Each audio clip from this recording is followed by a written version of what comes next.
தம்பி வாங்க. என்னையா ஓட்டு கேட்டு வந்துகிட்டு இருக்கோம், ஒரு இளைஞர் கண்டுக்காம போறீங்க. தம்பி நம்ம தொகுதியில கார்த்திகேயன் இவர்தான் வேட்பாளரா நிக்கிறாரு, அதனால ஓட்டை போட்டு ஜெயிக்க வச்சிருங்கப்பா. இளைஞர்களுக்கு எல்லாம் பண்ணுவார், எல்லாம் பண்ணுவாருப்பா. ஓட்டு போட்டு ஜெயிக்க வைக்கணுமா? ஏயா இந்த ஆள் என் தொகுதியில முன்ன பின்ன பார்த்து கூட இல்ல. அது என்னமா அப்ப கொஞ்சம் கூட வெக்கப்படாம பேசிட்டேன். ஏதோ இந்த ஆள் ஓட்டு போட சொல்றா, என்ன பண்றது?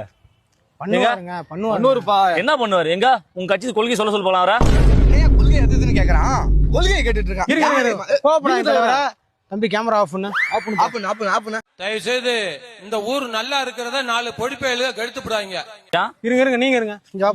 என்ன கேட்டா கொள்கை கொள்கை மயிர் கேட்கிறியா நீ? கொள்கை ஏண்டா இத்தனை காலமா ஓட்டு கேட்டு வர அரசியல்வாதிகிட்ட போய் இங்க வாங்க, உங்க கொள்கை சொல்லுங்க, உங்க கோட்பாடு சொல்லுங்க, உங்க கல அரசியல் என்ன, நீங்க என்ன அறிக்கை விட்டுருக்கீங்க, ஜெயிச்சா என்ன பண்ணுவீங்கன்னு கேட்டா ஓட்டு போடுறீங்க. காசை வாங்கி தானே ஓட்டு போடுற.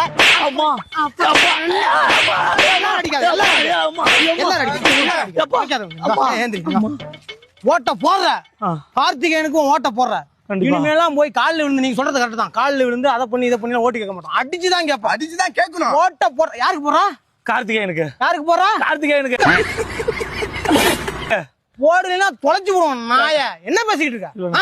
கொள்கை கேக்குறா, கொண்டுருவான். காசை வாங்கிட்டு ஓட்ட போடுற நீ எல்லாம் எகுத்து பேசுற நீ. ஏய் கொள்கை என்ன கேக்குற? கொள்கை உன்னை கொல்றதா கொள்கை.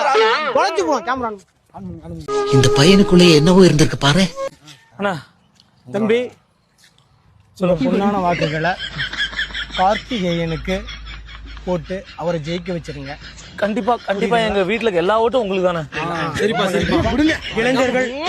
இளைஞர்கள் மத்தியில இந்த இப்ப நாங்க எப்படி ஓட்டு கேட்டோம் அப்படிங்கறத சொல்லி அவங்களையும் போட சொல்லுங்க. நன்றிங்களா? ஐயோ கண்டிப்பா சொல்லிடுவோம்.